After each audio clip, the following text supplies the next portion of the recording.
si former Supreme Court Associate Justice Adolf Ascuna na pinaliwanag nga niya yung arrest warrant from the ICC, legal. Bagamat yung pagsuko, yung surrender to the ICC was illegal. And dahil nga ang sinasabi niya, merong violations, no?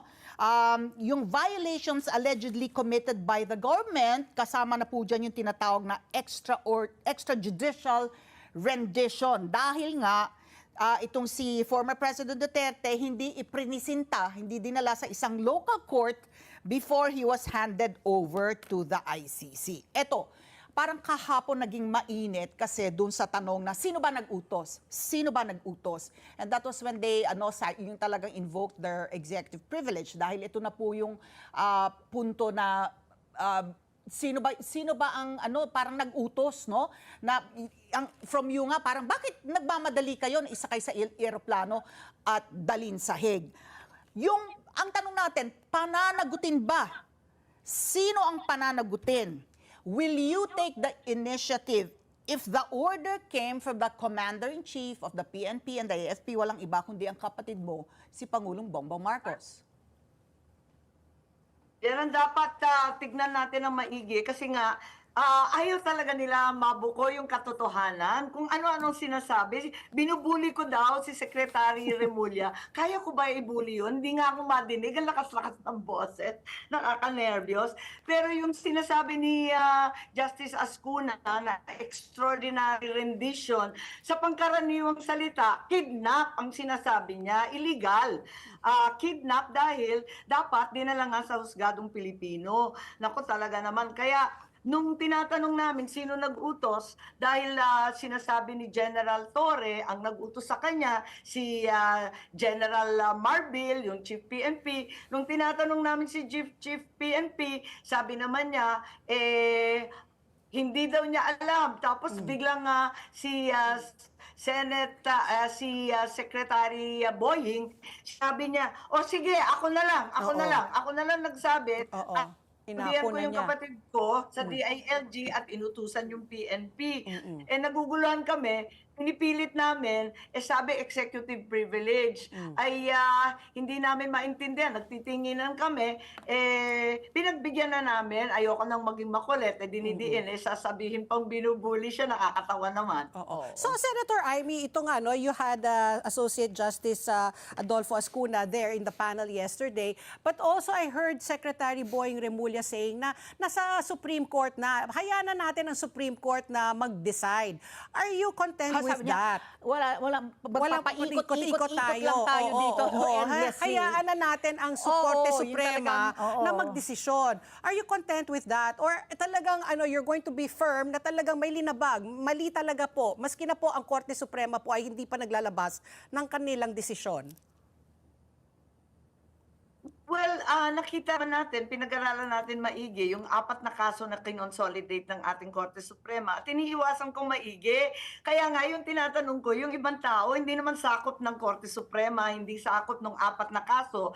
Yung tungkol sa pag-aresto kay E.S. Medialdea, halimbawa, yung pagkaladkad kay Attorney Delta, wala naman doon sa mga kaso tungkol sa habeas corpus. Kaya nagtataka ako bakit ayaw nilang sagutin ng maayos at wala naman doon yung tungkol sa ICC. Hindi rin sakop ng habeas corpus itong tungkol sa eroplano. Kaya nagtataka ako bakit iniiwasan ng iniiwasan.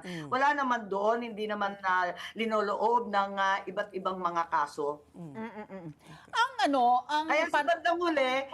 Kaya sa bandang huli, hindi na pinag-usapan yung sub judice, yung nasa korte, kundi yung pinag-usapan yung executive privilege. At sa bandang huli, pinagbigyan ko na kasi sabi naman ni Secretary Boying, inutusan na lang daw niya yung kapatid niya. O di sige, kayong dalawa. At lampas nun, hindi na pwedeng magtanong dahil executive privilege na raw. Kahit pinagpipilitan ko, tapos na to. Hindi na executive privilege, wala na siyang relevance dahil natapos na eh. Talagang tinangay na si Presidente Duterte sa Hague. Yun. Inaalam ko kasi nga, ito ay may relevance pa sa ating mga batas na kinakailangan paltan kung dapat amyendahan at may kinalaman rin to sa mga susunod na warrant. Hindi ito ang kahuli-hulihang warrant galing sa ICC.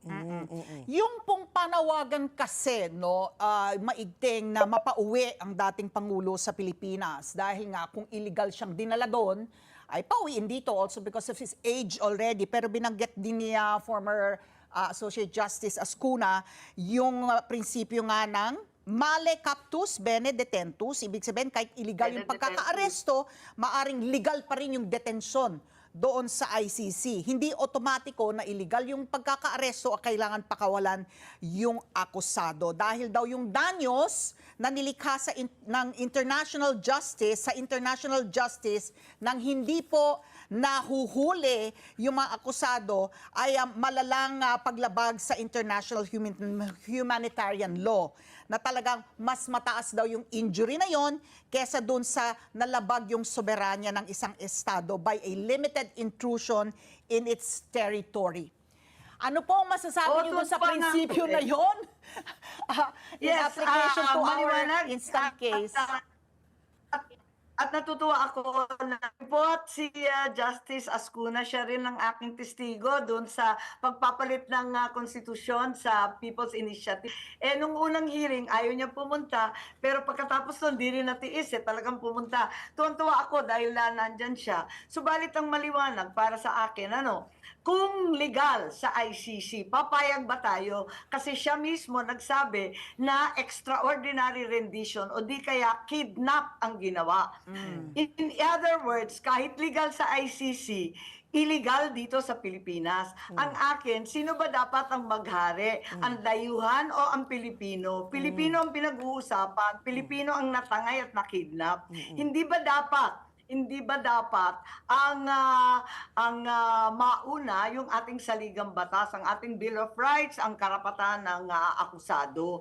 Dapat ang batas ng Pilipinas ang mauna. Bakit tayo sumasa ilalim sa iba't ibang batas katulad ng ICC samantalang labag sa ating konstitusyon? Huwag naman tayo colonial mentality ng labis-labis. Pati yung batas natin ganyan.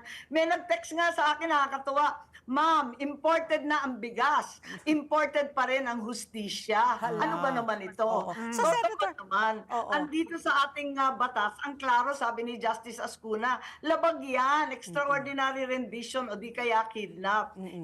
Ganun pala bakit yung ICC ang susundan natin kahit labag na sa konstitusyon? So Senator Amy, bilang huling katanungan ko po, meron ho pa bang fourth hearing or you're satisfied already with the outcome of yesterday, and will you be able already to draft yung aid of legislation based on the past 3 hearings?